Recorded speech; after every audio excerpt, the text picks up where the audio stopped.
ستا غم کې مې بېواره بیا لمنې ته راځي ستا غم کې مې بېواره بیا لمنې ته راځي د دواړو سترګو اوښکې مې چې زنې ته راځي ستا غم کې مې بېواره بیا لمنې ته راځي د دواړو سترګو اوښکې مې چې زنې ته راځي دا څوک چې امن غواړي دغه ټول امن شکن دي دا څوک چې امن غواړي دغه ټول امن شکن دي په نوم د اوروژنې ته راځي دا څوک چې امن غواړي دغه ټول امن شکن دي په نوم د اوروژنې ته راځي یوه بوسه دې څه راکړه خولې دې په مخ راغلې یوه بوسه دې څه راکړه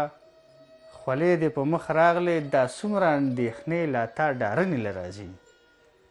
یوه بوسه دې څه راکړه خولې دې په مخ راغلې دا څومره اندېښنې لا تا ډارنې له راځي له داسې رنځه روغ مشې شادابه ادم خانه له داسې رنځه روغ مشې شادابه ادم خانه چې خپله درخانۍ درته پوښتنې ته راځي ستا غم کې مې بېواره بیا لمنې ته راځي د دواړو سترګو اوښکې مې چې زنې ته راځي ډېرو قدرمنو لیدونکو او د خیال د څاڅکي خپرونې درنو مینوالو د راډیو درنو اورېدونکو سلامونه او پښتنه مینه هیله مند یم چې تاسې ټول به روغ جوړ او د صحت په جامو کې به پټ اوسئ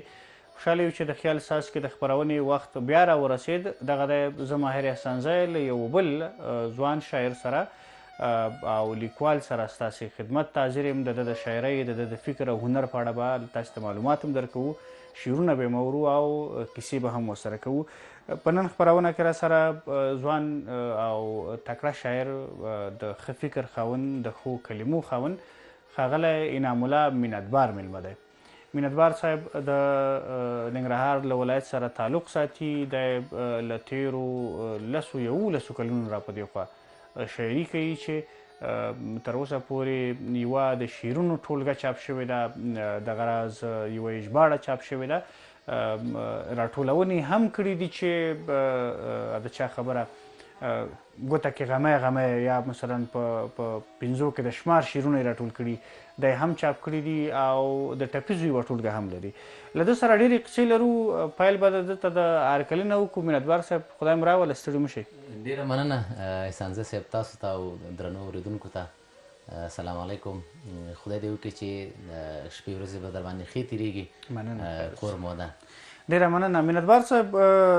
تاسو خو بس د پښتنو کې یو خبره داسې ده چې موږ چې شاعران شو بیا لیکوالي هم رانه کېږي ژباړه هم کېږي تحقیق هم کېږي یعنې زموږ فیلډ معلوم نه وي په ادبیاتو کې هم هرې برخې ته لاس اچوو دا ټولې قصې به سره کوو کومه کې راحت یې کومه کې نه یي کومه مخکې شروع شوه کومه وروسته خو د پښتنو مزاج دا دی چې ادبیاتو ته د شعر له دروازې راننوځي یعنې لومړی شعر لیکي بیا په کلاره باندې تحقیق دی او که هر څه دي هغه څه ځي ستاسې راتګ ادبیاتو ته له کومې دروازې و واقعیت هم همدا شی دی او د نظم برخه په ادبیاتو کې دا ارامه برخه ده زر ذهن ته کې وځي زړه یې ښه مني زه فکر کوم چې یوازې د ادبیاتو نړۍ ته نه چې د شعر د لارې راننوځي نورو ټولنیزو مسایلو ته هم که راځي ټولنیزو دستګاو ته که راځي لومړی د دغه شعر او د نظم له برخې نه راځي که زه وایم چې زمونږ زیاتره ملګري چې کم جرأته دي نشي کولی د چا په وړاندې خبرې وکړي لومړی له شعره پیلوي شعر ډېر ښه وایي د خلکو په مخ کې د همدې لارې نه جرأت پیدا کولی شي نو یوازې د ادبیاتو برخې او د ادبیاتو نړۍ ته د شعر د او د نظم له لارې نه راځي بلکې د ژوند نورو برخو ته هم د نظم له لارې ورننوځي تاسې خپله لومړی شعر ولیکه که نثر مو ولیکه ما لومړی شعر ولیکه او ادبیاتو دنیا ته هم د شعر له لارې رالم هغه وخت تاسو شاعري پیل کړله محدودیتونه ټولنیز زموږ په پښتنو کې لږ شته شعر ته یې په ډېره ښه سترګه نه ګوري راځه پیل به دې وکړو مینتبار صاحب د شعر راتګ ته مو ټولنیزو کورنیو محدودیت موجود و زه په دې برخه کې ډېر څه نشم ویلی ځکه په هغه وخت سره چې زمونږ د سیمې د کان د بڼګون په نوم باندې کتاب تازه چاپېده، په دې وخت کې ما کافي شعرونه هم لیکلي وو، خو دا جرأت مې نشو کولی، نه پوهېږم چې د ټولنې یا خصوصا د کورنۍ د غړو د غبرګون سره به مخامخېدم یا نه مخامخېدم، یا به دا غبرګون مثبت یا به منفي و. خو ولې ما دا جرأت ونه شو کولی چې ما هغه سړي ته دا شعرونه ورکړی وای چې د کان د بڼګون له کتاب چاپېږي او زما دا شعرونه هم پکې چاپ کړه، زه هم شاعر یم. نو ما دا جرأت ما نشو کولی. محدودیتونه طبعا شته. یعنې موږ په ټولنه باندې یو ډول کلتور یو ډول برداشت دا حاوي دی، قایم دی چې شعر یعنې څه، شاعر یعنې څوک، او حتی مینتبار چې په لومړیو کې شعر لیکه په دې مطمئن و چې ښه شعر لیکي، خو دا جرأت ورسره نه و چې د شاعر په توګه په کلي کې راوځي. یعنې ستاسې له نظره چې په کلي کې یاستئ، واوسېدئ، خلک مو ولیدل، دا دود متاسفانه دود به ورته وي، ولې موجود دی؟ د دې هغه علت څه شي کیدای شي؟ زما په فکر باندې کله چې ادبیات خصوصا په افغانستان کې رایج شوي دي، تر هغې او تر ننه پورې یعنې زموږ د ټولنې او د زموږ د شعر او ادبیاتو ترمنځ ځمکه اسمان توپیر دی. موږ شعر وایو خو د شعر په معنا او مفهوم باندې نه پوهېږو. یعنی ډیر داسې خلک شته چې هغه شعر لیکي خو د شعر په معنا باندې نه پوهېږي، بس هماغه څه چې ظاهر کې ګوري هماغه ترې نه راوباسي او دا یې معنا ورکوي د شعر. نه، شعر ډېرې زیاتې د خپل حقیقي معناو نه ضمني معناوې لري. دا خو د شعر معناو ته یا د شعر په برداشت خو بېل بحث وایي، که بیا یې په وبهیږو دا چې مثلا مینتبار ځان په کور کې، په کلي کې، په کان کې نشو معرفي کولی چې زه هم شاعر یم. مینتبار له څه شي وېرېده؟ ګوره همدغه ویره ده. ویر همدا موجوده ده چې دلته د شعر په معنا باندې که تا د خلکو په وړاندې شعر وویلی، هغه ووایي چې ډمتوب دې وکړه، داسې الفاظ د استعمال کړه چې زموږ د ټولنې سره مناسب نه دي، داسې دي او څه دي ویلي. حالانکه شعر ما درته ویل چې یوازې هماغه حقیقي معنا نه ده، نو زموږ د ټولنې ته هغه شعر هغسې چې لازم دی ننوتی نه دی. یعنې موږ دا اوس هم کله که مشاعرې کوو، بانډارونه کوو، زمونږ په بانډارونو کې ډیر کم د شعر د پیژندنې لپاره کار کیږي. حتی اوس مې دغسې مشاعرې او بهیرونه لیدلي دي چې هغوی له شعر ور اخوا په ټولنیزو مسایلو باندې ډیر فوکس کړی دی. فرض مثال کینه، د کینې په اړه دوی موضوع برابروي او هغلته په سټیج باندې یو ویناوال راځي او هغه وړاندې کوي. چې دلته د شعر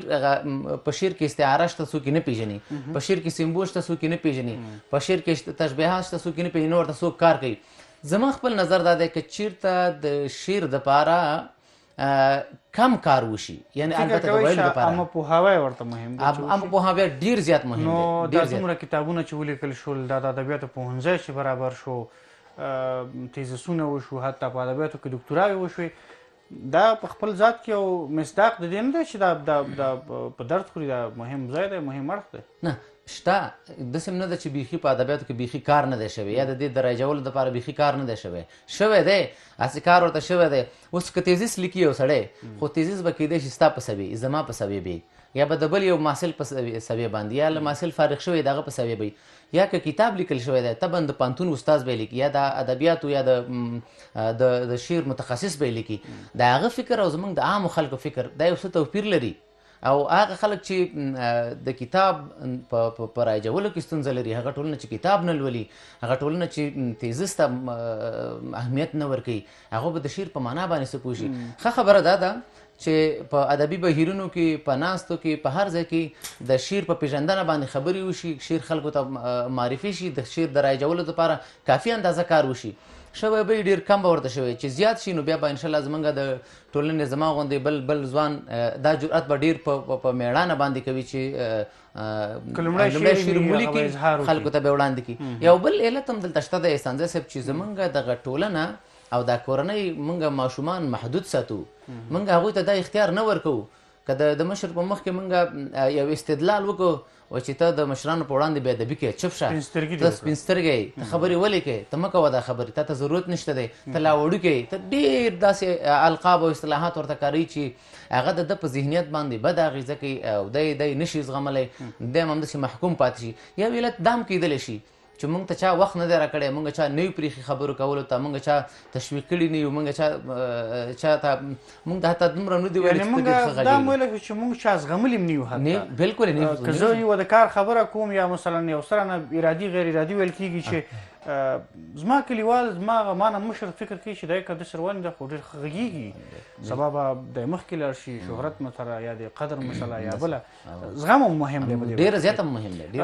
په دې ټولو مسایلو د کتاب په رایج به هم خبرې وکړو ځکه تاسې ټولنه لرئ چې کتاب دودونې لپاره کار کوئ، مشاعرې هم کوئ، بهیرونه لرئ. اوس به یو شعر واورو، تر شعر وروسته بیرته بیا نو نورو قصو او پوښتنو ته راوګرځو. غزل ده چې ستا اراده اخر تر کومه پورې، ستا اراده اخر تر کومه پورې، جنگ او جګړه اخر تر کومه پورې، ستا اراده اخر تر کومه پورې، جنگ او جګړه اخر تر کومه پورې، پردي ټوپک پردي کارتوس نه بکو، پردي کارتوس پردي ټوپک نه بکو، استفاده اخر تر کومه پورې،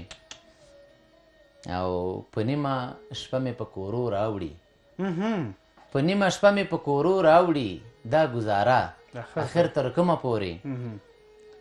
او په سپینه خولۍ پوره کوم در سره، په سپینه خولۍ پوره کوم در سره، کړې واده اخر تر کومه پورې، او کبر زوال جانانه مه کوه ډېر، کبر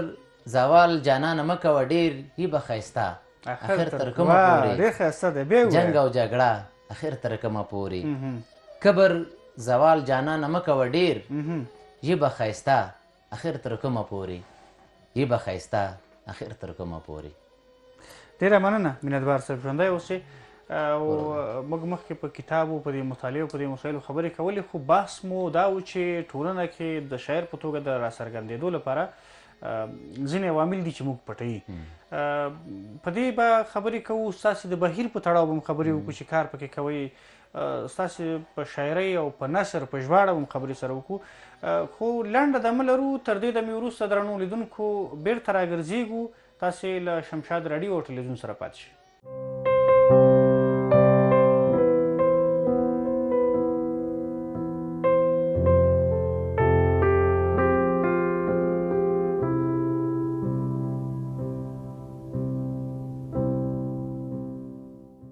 مینه کور د سود دی، زیان ته نه رسي، خیر دی که سړی جانان ته نه رسي، تا به راوباسم ما به وړي اوبه تا ته مې لاس رسي، ځان ته نه رسي، تا به راوباسم ما به وړي اوبه تا ته مې لاس رسي، ځان ته نه رسي، زور د ظلم هغسې په زور کې دی، زور د ظلم هغسې په زور کې دی، زیاره ستا خیري اسمان ته نه رسي. بیا مرکلی تاسې له شمشاد ټلویزیون څخه د خیال څاڅکي خپرونه ګورئ او د راډیو له لارې اورئ. په نن خپرونه کې راسره قدرمن مینتبار صاحب میلمه دی چې مینتبار صاحب سره د ده په شاعرۍ خبرې کوو. مینتبار صاحب لومړی مو چې شاعري وکړله د ژباړو برخې ته هم تاسې راغلی، ټپیزې مو هم جوړې کړې، خو زما د معلوماتو له مخې تاسې ټپیز یو کتاب لرئ، بیا نور بیرته بند شوی دی یا مو نه دي غوښتي چې بل کتاب چاپ کړي. د مفید الطالبین په نوم باندې مو یوه ژباړه کړې ده چې تقریبا رنګین و اسلامي ده یا دیني او عقیدوي اړخ لري. په یو وخت باندې د یو پنځګر لپاره، د یو مینتبار لپاره په دې ټولو برخو کې کار کول شونی دی؟ ښه، په یوه وخت کې به ما ډېر کار نه کړی، دا به اوس هم کمی، ځکه 10-12 کالو کې فقط د 4 کتابونو لیکل، د ژباړې برخه کې، د تخلیق په برخه کې، د ټولنونې په برخه کې به زه هم زیات کار نه وي، چون ژوند دی او چې کومې برخې ته سړی لاړ شي او ضرورت پکې هېڅ شي، هماغه برخه کې باید کار وکړي. مفید الطالبین یو ډیر مهم کتاب دی، ټولنیز کتاب دی، په هغې کې مونږ د عبرت ډکې کیسې لولو، حتی دا کیسې د ماشومانو دپاره، د نوو ځوانانو دپاره ډېرې مهمې کیسې دي. هغې کې مونږ ضرب المثلونه لرو، مقولې پکې لرو عربي. نو ډیر جالب ما دپاره خوښ مې شو او د هر کار د انجام دپاره تر ټولو زیات مهم ماته چې ښکاري هغه نو مینه ده چې مینه دې د کوم کار سره پیدا شي او کوم کتاب در باندې ښه ولګېږي طبیعي ده چې باید بیا چاپ شي. او د تخلیق په برخه کې نو کاروبار و شعر مو لیکه د ملګرو تقاضا وه چې باید یو که څه هم زه تر اوسه د سره موافق نه یم ځکه زمونږ شعرونه که څه هم لږ دي لږ م لیکلي دي خو بیا هم خام دي. خو بیا هم یو کار مې کړی دی چې په ډېرو ملګرو باندې مې دا کتاب ګرځولی دی. تا محمد عزیز تحریک صاحب ته مې دا کتاب ورکړی و چې هغه بیخي نقطه په نقطه باندې لیدلی و. کور ډېر زیات ودان ناګار صاحب لیدلی و.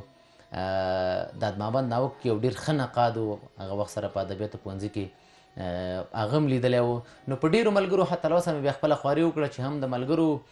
دا تقاضا بې ځایه لاړه نه شي او خفه نه شي خواشینې نه شي او هم زما د شعرونو هغه کومه خامیانې چې دي هغه بشپړې شي پوره شي. نو په دې خاطر مې بیا په هغې باندې کار وکړ یو څه ناڅه. اوس تېنه انشاءالله یو څه تېنه راضي یم د خپل کتاب نه ښه دي شعرونه یې تر هغې پورې او بیا هم ښه انعکاس هم په ټولنه کې واخیسته څو ځله چاپ شو. نو بیا هم زه مطمئن شوم چې یو څه پکې شته دی او دغه څه پکې دغه زمونږ نقادانو استادانو یو ډېر څه پکې دوی راته را پیدا کړي دي. ډېر ښه. یو شی مینتبار صاحب ځینې ملګري دي چې کتابونه چاپوي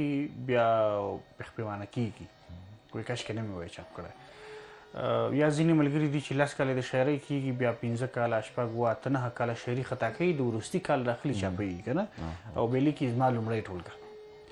فکر کوئ چې دا رښتیا هم د لومړۍ ټولګه شوه یوه مسله. دویمه دا ده چې د تیرو شاعرۍ سره له تیرو کلونو سره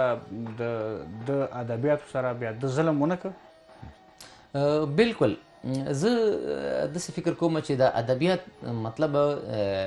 د ټولنې هغه څوک چې د ادبیاتو په برخه کې کار کوي یا د ادبیاتو متخصصین دي یا لیکوالان دي شاعران دي دا د دې نورو خلکو د سیقل کولو دپاره د جوړولو دپاره او د اصلاح کولو لپاره کار کوي. لومړی ښه خبره دا ده چې لومړی فرد ځان اصلاح کړي بیا وروسته د ټولنې دپاره راشي. شعر باید دې ته ولیکل شي چې سړی اصلاح کړي. خبره ده هغلته هم بیا دوه نظریې موجودې دي. زه یو ځل به دا خبره بشپړه کړم چې لیکوال باید داسې څه ونه لیکي چې سبا ورباندې پښیمانه شي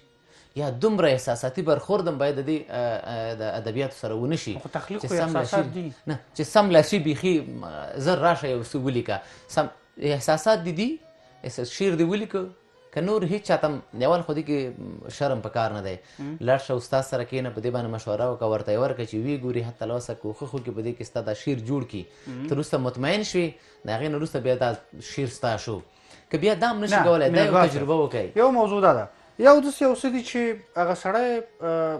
قافیه نه پېژني د شعر ردیف نه پېژني وزن نه پېژني آهنګ و څپه نه پېژني. یو دا دی چې یو سړی په دې ټولو مسایلو پوهېږي دا ټولې زده دي په دې ټولو کې کار کوي بیا هم شعر نه چاپوي.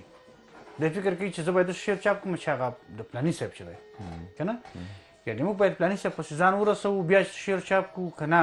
که هغې پسې ځان رسوو دا ښکته شاعري زموږ دا موږ ځان سره ظلم کړی که د ژبې سره هم کړی. نه زه خو فکر کوم چې د هر شخص دپاره آیډیال نه دی په کار.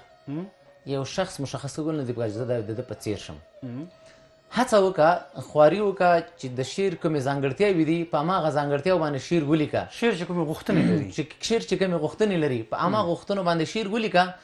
کیدای شي ممکن ته د هغه نه لوړ شي. هغه ځانګړتیاوې چې ستا په شعر کې شته ممکن د هغه په شعر کې نه اوسي. که ته هوبهو د هغه کوښښ کوې د هغه د سیوري لاندې به راځې او د هغه کیدای شي د هغه د شعر تمثیل وکړي یعنې ډېر اختیاري یا غیر اختیاري دا کار ته وکړي.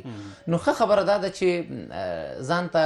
موخه وټاکه آزاده موخه وټاکه. څوک ووایه چې زه باید ښه شعر ولیکم زه منلی شعر باید ولیکم چې هر څوک واوري او د خپلې زاویې نه یو خپل لید نه ورته وګوري او هغه په هغې باندې هغه خپل ځای خپل هدف خپله مفکوره او خپل تنده ورباندې خړوب کړي هماغسې باید وکړي. نه دغسې چې ته یو څوک وټاکې او د هغه پسې روان یې. هغه ته هغه پسرلی صاحب ویم که نه چې یو څوک په چا پسې ځي نو نورو پسې تګ سړی خړمخی کي ګرد لارې وګوره د شپون په مخ نو بیا به ډېر مفید تمام نشي د شاعر دپاره. او همدا وجه کیدای شي چې بیا هغه مخکني شعرونه ورته هیڅ شعرونه نه ښکاري هېڅ شعرونه نه ښکاري لیکلی دی به زما شعر دی لیکلی دی نو زما شعر دی خلکو ته یو دا دی دلته دا شاعر هم یو څه ناڅه ملامت نه دی ځکه که زه شعر ولیکم او زه یو ملګري ته ښایم یو نقاد ته یې ښایم یو متخصص ته یې ښایم هغه د دې دپاره چې ما ته شاباسي ووایي چې ځکه ستا لومړی شعر لیکل د دومره پوهې سره ستا دا شعر لیکل دا کلمې دا الفاظ راټولول دا انسجام د دې شعر برابرول واقعا ډېره غټه خبره ده ولې شعر دی د شعر دپاره یا د ادبیاتو دپاره خو دا ځانګړی تعریف یو عامل دام کیدلی شي چې علمونه مختلف دي د چا سره ډېر د چا سره لږ همدې ځانګړي تعریف هم ورکړی دی د ادبیاتو دپاره نو ورته باید ووایي چې ښه شعر دې لیکلی دی ولې ځینې شیان پکې شته چې زما په فکر د ټولنې سره جوړ نه راځي دې ته باید ته فکر وکړي تاسو مینتبار صاحب د ټولنې د جوړ او ناجوړ خبره ډېره کوئ شاعر باید حتمي د ټولنې تابع اوسي زه فکر کوم چې انسان یو ټولنیز مخلوق دی طبعا ځینې مفکوري به له ټولنې راخلي ځینې برداشتونه خو بېل شه دی خو ځان د ټولنې تابع کول ګڼئ چې باید که ټولنه درته وایي دا ووایه وایه به یې که درته وایي چې مې وایه که هغه هر څنګه یې ته به یې نه وایې که ستا د احساساتو ټوله برخه یا غوښنه برخه هماغه برابري خو ټکر له ټولنې سره دی باید ویې نه وایو زه داسې وایم چې موږ داسې شعرونه ولیکو چې زموږ دا لوېدلې ټولنه دا پرته ټولنه راجیږه کړو نه داسې چې موږ ادبیات او شعر د هغوی په ژبه باندې ولیکو او هغوی چې څنګه پاتې ده ټولنه ده لوېدلې ټولنه ده هماغسې شعر ورته ولیکو نه د هغې دپاره داسې شعر ورته برابر کړو چې هغوی ورته لیواله شي او دې باندې ځان پوه کړو دا ټولنه ورته راجیږه کړو نه شعر ورته ټیټ کړو ځکه که شعر موږ د یو چا په تاثر باندې لیکو د هغه د خواهشاتو مطابق لیکو بیا زموږ د شعر هغه کوم داخلي ذاتي خودي ارزښتونه چې دي هغه پایمالېږي او موږ مخه کوو بهرني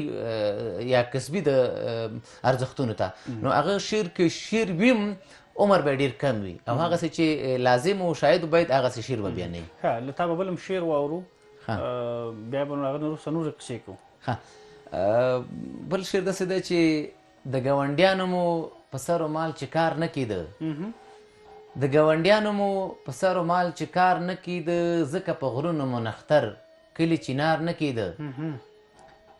د کلي دود زما ټاکنې کړم په دوه حیرانه د کلي دود زما ټاکنې کړم په دوه حیرانه چې مې د مینې اظهار نه کیده انکار نه کیده د کلي دود زما ټاکنې کړم په دوه حیرانه چې مې د مینې اظهار نه کیده انکار نه کیده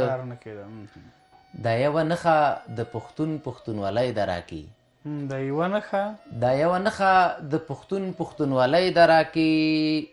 چې مې له لاسه په دښمن د ګل ګزار نه کیده مونږه د ښه ګاونډیتوب خواري پرې ډېره وکړه وګه د ښه ګاونډیتوب خواري پرې ډېره وکړه مونږه د ښه ګاونډیتوب خواري پرې ډېره وکړه مونږه د چتو ښکار کاوه د چتو ښکار نه کیده دا بیا ووایه ډېر ښایسته دی مونږه د ښه ګاونډیتوب خواري پرې ډېره وکړه مونږه د چتو ښکار کاوه د چتو ښکار نه کیده او بل بیت داسې دی چې ژمنه یې ټینګه په بیا بیا د راتلو بیا وکړله ژمنه یې ټینګه په بیا بیا د راتلو بیا وکړله داسې حالاتو چې مې خدای راستې اعتبار نه کیده ما د تعویض په ځای ملا په غاړه وګرځاوه ما د تعویض په ځای ملا په غاړه وګرځاوه خو مې د مینې اغېز هېڅ په منتبار نه کیده ډېر ښایسته دی ډېر زبردست بیتونه پکې وو مینتبار صاحب په شاعرۍ کې کوم ژانرونو کې کار کوي ډېره برخه مې په غزل کې د غزل په برخه کې ډېر کار کړی دی یعنې ډېر کم که زه یې وشمارم نو 2-3 نظمونه به زه ولرم هغه هم ډېر زیات کم خو ډېره برخه مې په غزل کې کار کړی دی نظم البته غزل د ژانر خبره چې کوو شوقې بولئ اوسنی ادبي دود یې بولئ که نه له نورو نه یې اسانه بولئ وجه څه ده چې ډېر ورته کار کېږي زه خو خپله په دې عقیده باندې یم چې نظم نسبت نورو ژانرونو ته اسانه دی او اسانه په دې دی چې هر بیت یې بېله بېله معنا لري یعنی تسلسل د موضوع پکې ضرور نه دی په نظم کې او په نظم کې البته یعنی هر بیت بیله بیله معنا لري که نه نو په دې خاطر باندې اکثره شاعران چې راځي لومړی غزل ته مخه کوي او د ادب په ځمکه باندې چې لومړی کرم کوي د غزل په بڼه باندې کوي نو زم لومړی چې لیوال شوی ما او کار مې کړی دی په غزل کې مې کړی دی او غزلونه یا نظمونه د دې نه ورخوا تاسو ټپیز هم لیکلی وي که نه زده مو دي خپلې ټپیزې ورته نه بیخي خپلې شاعري دې نه زده کېږي نه بیخي مې ډېر وخت د هغې وشو چې ما هغه د ټپیزو کتاب چاپ کړی و نو اوس مې د یاده وتي دي یو هم نشته دی نه بیخي را سره نشته دی ما د په دې شعر کې یو دوه غالبا 2 ځایه 3 ځایه ټپې ولیدي چې راغلي دي تضمین په توګه مثلا تلمح په توګه باندې څوک چې د چرتو ښکار کوي تش به راځي نه که نه او یا مثلا که د تعویض په ځای ملا په غاړه کړم د خپلې شاعرۍ لپاره مو دا برخه ارادي ټاکلې که غیر ارادي ده د دغې د ټپې برخه البته ټپه چې مثلا په بیتونو کې په خپلې شاعرۍ کې ځای کوئ یاره غیر اختیاري کله کله داسې شوي دي او ما تر اوسه پورې هېڅ داسې د غزل دپاره خواري نه ده کړې چې زه دې ودرېږه چې کښېنم او دې کې د حتمي ټپه راشي غزل ولیکم او دې کې د حتمي ټپه راشي او یا دې پکې دا یا دې متل راشي یا دې کوم بل شی راشي ولې د شعر دپاره مې مطالعه کړې ده ادبي غونډو ته تللی یم او ډېره خواري مې کړې ده چې د لیکلو پر ځای باندې زه واورم زه ولولم ډېره خواري مې دا کړې ده همدا وجه ده چې د 10 او 12 کلونو د شاعرۍ محصول به زما چې ډېر زیات شي نو 80-100 شعرونه به کېږي ډېره شاعري مې په دې برخه کې نه ده کړې او علت یې هم همدغه ده چې ډېره برخه مې مطالعې ته ورکړې ده ډېر اورېدل کوم د خلکو نه ځان پوهوم په ادبیاتو باندې په شعر و شاعرۍ باندې د غونډو خبره مو وکړه په سیمه کې مو ټولنې لرلې بهیرونه مو لرل لویې لویې غونډې مو وکړې حتی د درناوي غونډې ستاسې وي نورې مختلفې غونډې وي څنګه اوس دا غونډې شته کار روان دی موږ خو د ادب په برخه کې څو دغه درلودلې ده بهیرونه درلودل چې یو د هغې نه رغښت ادبي بهیر و خپله له ډېر لرې سیمې نه به راتلمه کان نه او وسارک کې به هملته مشاعرې کولې ملګرو سره درسونه به مو اورېدل د هغوی لیکچرونو ته به مو غوږ ایښوده او یو مثبت انګیزه یې رامنځته کړې وه زیاتره ملګري چې زه یې اوس پېژنم د هماغې رغښت ادبي بهیر محصول دی چې اوس په سټیج باندې ودرېدلی شي ښه شعر هم وایي او د شعر په ځانګړنو باندې هم پوهېږي د هماغې شایکوټ ادبي بهیر موږ لرو ملګري پکې وخت ناوخت ادبي درسونه او لیکچرونه وړاندې کوي کره کتنې پکې وړاندې کوي مشاعرې هر 15 ورځې بعد مشاعرې کوي یا هفته بعد مشاعرې کوي شته د رڼا پښتو په لور ادبي جرګه وه په هغې کې موږ به برخه اخیستله مشاعرې به هم کولې ډېرې ښه مشاعرې ښه شاعران لیکوالان به راتلل درسونه به ورته وړاندې کول احساس پښتو ادبي جرګه وه هغلته به تللو مشاعرې به هم کولی دلته په جلال آباد کې به راتللو یعنې ډېر زیات خو دا ټول مینتبار صاحب زه چې څومره ورته متوجه شوی یم دا ټول ټاکنې شوي دي بیا ستاسې په دې وروستیو کې یو کار دا و چې غالبا رڼا کلتوري ټولنه ده د کتاب د خپرولو یا دودولو یو فعالیت او مبارزه شروع شوې وه په ضمن کې بیا مثلا ځینې لیکچرونه او کورسونه او څه دایر شوي وو هلته د شعرو د دې مسایلو برخه کې چې ډېر فعالیت کېده خوځندوئ ام ودروه دا هم واخیسته بیل شو دا هر څه سره که نه دا ضرورت احساس شو نه ټولنیز فعالیتونه خو ادبیات هم پکې راځي او نور کومې برخې چې د ژوندانه دي هغه ټول په دې ټولنیزو فعالیتونو کې راځي ما خو د ادب لمنه تر اوسه نه ده پرېښې چون یو څه تحول رامنځته شو بهیرونه ټکني شو ودرېدل د خلکو زړونه یو څه نه څه خفه دي نو کار چې شروع شي انشاءالله بیا به راځو بیا به مشاعرو کې ګډون کوو بیا به د خلکو لیکچرونو ته غوږ دو بیا به خلک اورو پرېښه مو نه دي او د هغې نه مو لاره نه ده بېله کړې البته خو خوا کې دغه فعالیتونه هم کېږي هم د دې لارې نه کوو د ادبي بهیرونو د لارې نه کوو د کتاب د رایج دپاره د خلکو د مطالعې د دودېدو دپاره د خلکو په مطالعه د پښتودو او روږدېدو دپاره هم کار کوو د ادبیاتو له برخې نه هم کوو ځانګړي پروګرامونه هم ورته لرو چون د ادب د ټولنیزو فعالیتونو یوه برخه وه نو موږ یې محدودولو ځینو برنامو ته یې موږ نه پرېښودلو نو ځکه موږ د رڼا ټولنه رامنځته کړله چې هغه هم د وزارت عدلیې سره ثبت کړله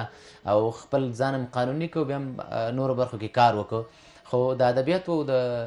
مشاعرو د بهیرونو لمن مو نه ده پرېښي بیا به هم ورته ورځو چې شروع شي انشاءالله بیا به هم پکې کار کوو او خلکو نه به یورو خامخا به یورو ډېر ښه کوئ ځکه تاسې په لومړیو کې دا خبره وکړله چې شعر سره بیا د شعر د ټکنۍ کېدو یا د نه راوتلو لویه ستونزه دی چې ټولنه لا نه ده جوړه چې ما واوري ما وزغمي نو دا د خدای حل کړي ستاسې ته بریالیتوبونه غواړو زه به نو اوس د ژباړې په برخه کې یوه پوښتنه وکړم بیا ستاسې شعر اورو مفید الطالبین تاسې مخکې پرې خبرې وکړه چې د طالبانو د ماشومانو د زده کوونکو لپاره ګټور کتاب دی سړی که له همدې نوم نه وګوري میراتبار صاحب مفید الطالبین فکر نه کوي د پښتو کتابي صحیح هیڅ نه مفید زموږ د ژبې دی او نه طالبین زموږ د ژبې کلمه ده او نه جمع ده ولې دا نوم دی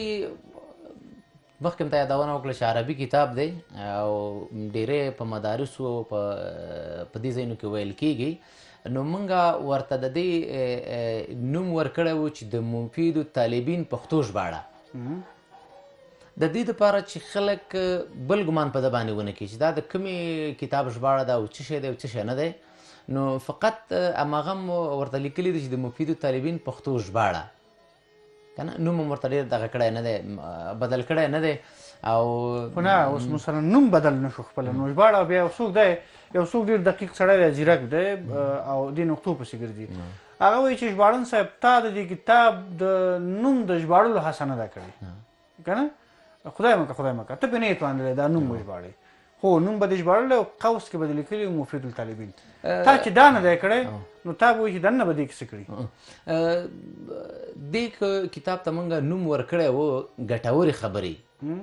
دا نوم هم ورته ورکړی و خو دا دغه مفید الطالبین هم ورته بیا په قوس کې لیکلی و چې د مفید الطالبین ژباړه د دې دپاره چې لوستونکي د دې دپاره چې مراجعین راځي او د ده نه استفاده کوي په دې باندې پوه شي ډېر اسانه او ارزانه ځکه چې موږ د خلکو د راجلبولو دپاره دا کار کړی دی که څوک دا کتاب دومره وایي چې ودرېږه چې دا ولولمه چې دا مفید طالبین دی که دا زاد طالبین دی او بیا بل کوم کتاب دی نو په دې خاطر م ورته لیکلي او ګټورې خبرې م ورته ورکړی چې ډېر هم ځان واړه راواړه نو یو ډېر معقوله اصطلاح ورته موږ همدا پیدا کړه چې ګټورې خبرې خبرو به ډېر ښه راشي چې هم به د زده کوونکو دپاره ښې او هم به د دې کتاب د نامه سره نو دا م ورته بیا په قوس کې لیکلی ده چې د مفید طالبین پښتو ژباړه ډېر ښه دی بل شعر مو اورو مینتبار صاحب ښه غزل دی چې په نیمه شپه پاڅمه یاد دې کمه په نیمه شپه پاڅمه یاد دې کمه په سرو لاسونو باندې ښاد دې کمه او غمه ډېر ښه شوه چې په ما راغللې غمه ډېر ښه شوه چې په ما راغلې دوست او دښمن لره استاز دې کړمه او چپ شي پیریان دا ستا د مینې اشنا چپ شي پیریان دا ستا د مینې اشنا ورته قرآن ورته اوراد دې کمه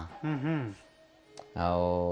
د ناپوهۍ ماڼۍ ورانو مبلخه د ناپوهۍ ماڼۍ ورانو مبلخه غواړمه بیا البلاد دې کمه ډېر ښایسته او تشبیه ته غاړه ورکه دنګه یاره تشبیه ته غاړه ورکه دنګه یاره چینار سپین غر او که شمشاد دې کمه او تشبیه ته غاړه ورکه دنګه یاره چینار سپین غر او که شمشاد دې کمه په نیمه شپه پاڅمه یاد دې کمه په سرو لاسونو باندې ښاد دې کمه او مینتبار صاحب زه به پکې دا خبره وکړم چې پرته له د یوه شعره دی چې موږ د دې نه مخکې واورېده تخلص پکې راغلی په مخکیني کې د تخلص نه و ده کې هم نه و یو نقد دا دی چې که په شعر کې مقطع او مطلع نه وي په غزل کې په ځانګړې توګه دا نیمګړی دی یا ناقص دی. یوه ویره او اندېښنه دی چې کولی شي یو څوک دغسې شعرونه چې هغه کې مقطع نه وي پټي کړي غلی یې کړي. درېیمه خبره به دا کېږي چې مقطع هغه ځای دی چې د شاعر انا پکې سپړل کېږي، زوالی پکې راوځي، خو تاسې نه لرئ قصدا؟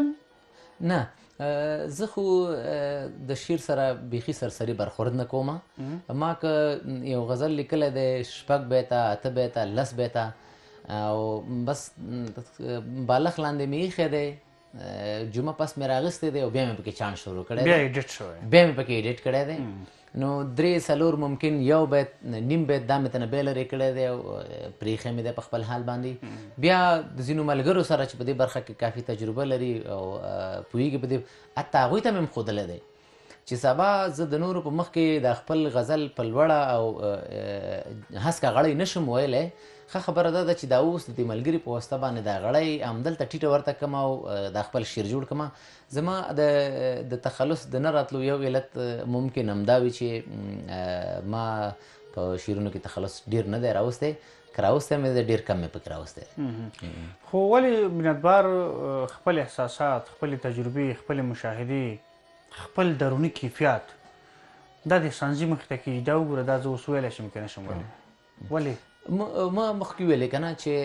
د ادبیاتو د شاعرۍ په برخه کې مونږ خو بیخي ټول منلی تعریف نه لرو، چې نه لرو نو د ده ارزښتونه هم ډېر زیات کیدی شي او لوړ کیدلی شي او مفکورې. زما د شعر او د ادبیاتو په برخه کې هغسې چې شاید ده هغسې مطالعه شته دی، ولې په دې برخه کې مې زده کړې نه دي کړي او ځینې شیان داسې ځینې کنایه وي او یا ځینې احساسات او یا ځینې داسې الفاظ شته دی ممکن زما په هغه باندې سر خلاص نه شي او زه ونشم کولی چې هغه په درست ډول باندې تعریف کړم د ټولنې دپاره په سم ډول باندې. او یا د الهام په برخه کې دا خبره کېږي چې نه، خو مینتبار صاحب ګورئ تاسې مطالعه د شعر نه کوئ، سر دې پرې خلاص نه شي، تاسې خپله شعر لیکئ. تاسې چې شعر لیکئ، خوشحال بابا وایي چې لکه سپی راپسې ګرځي په دنبال، که نه؟ ایوب صابر وایي چې د احمد کیفیت څه داسې صابره لکه خیږي په سړي چې د نبي رنګ. صحیح؟ نو دې وخت کې ته چې څه لیکې خو ته خو په دې پوهېږې زه دغه خبره کوم، دې کې اندېښنه څه ده چې ستا په سر نه خلاصېږي؟ زه په دې برخه کې رابه شم الهام ته، چې ځینې خلک الهام مني او ځینې خلک یې نه مني. ما چې څومره شاعري کړې ده داسې مې نه دي سوچ مې نه دی کړی چې ته راشه دلته یو کښېنه او غزل ولیکه، دا الفاظ راټول کړه، دا کلمې راټولې کړه، دا شیان. مطالعه مې د دې دپاره کړې ده چې زه ځان ته مختلفې کلمې پیدا کړم، مختلف اصطلاحات پیدا کړم او د شعر د غنا لپاره د هغه د بډاینې دپاره باید یو داسې یو مطالعه ولرم، داسې یو څوک ولرم چې د هغه نه زه واورم. ممکن یو کلمه د شعر په ټاکلو کې کلمې هم ډېرې مهمې دي. مونږ د شعر دپاره شاعرانه کلمې لرو، هغه کلمې چې مونږ راوړو یا غني کوو یې ورباندې خپله شاعري مجبور مکلف یو چې مونږ مطالعه وکړو. که مونږ دغه کلمې د کمه کړو، بیا د الهام دپاره خو دا خبره هم ډېره مهمه ده چې ته د الهام دپاره باید آمادګي ولرې او د الهام هم د ناخود آګاه هغه مسایل چې زموږ په ناخود آګاه کې پراته دي او ډېر زیات پوهان په دې مفکوره او په دې عقیده دي چې دغه الهام اصلا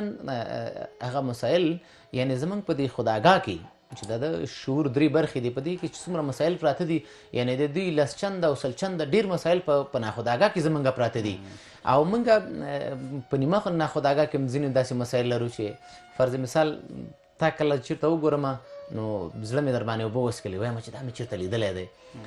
اصلا ته زما په دې نیمه ناخود آګاه کې پروت یې، لیدلی مې بحث او مباحثه دې راسره کړې ده، خو نوم دې زما د یاده وتی دی، سوچ ورباندې کوم ته زما ذهن ته راشي. نو دغه ستا ځانګړنې او ستا فکر دا خود آګاه ته راځي زما د دې هڅې او د دې کوښښ په وسیله باندې. همدارنګه په ناخود آګاه کې چې داسې ډېر مسایل پراته دي لکه مونږ وایو چې الهام دی که نه دا مسایل د هغې ځینه بیا سرچینه اخلي نو د هغې دپاره طبعا بیا خلک دوه نظریې هلته هم لري چې یو مونږ شیطاني الهام وایو چې دا دی شته دی ځینې کلمې یا به یو به شیطاني بل به روحاني ګڼو. په هر صورت ډېره مننه. کیسې خو ډېرې دي، د ټولنیز لاشعور کیسې دي، د تاسو د شاعرانه کلمو خبره وکړه. په دې کې ډېر بحث پکار دی خو موږ سره وخت نشته. ستاسې له راتګ ډېره مننه مینتبار صاحب چې له موږ سره خپرونه کې برخه واخیسته او خبرې مو راسره وکړې. کورودان ډېره مننه احسان صاحب تاسو نه چې دعوت مو کړلو او زمونږ چې دغه کم فکر دی دا مو تر لیدونکو او اورېدونکو ورساو. ډېره زیاته مننه. آباد شي. ډېره مننه قدرمنو لیدونکو. تاسې له شمشاد راډیو او ټلویزیون څخه د خیال څاڅکي خپرونه کته. زموږ د دې اونۍ خپرونه همدومره وه. تر بیا مو د جانان په رب سپارم. ښاد او آباد اوسئ. له لیدلو مو مننه.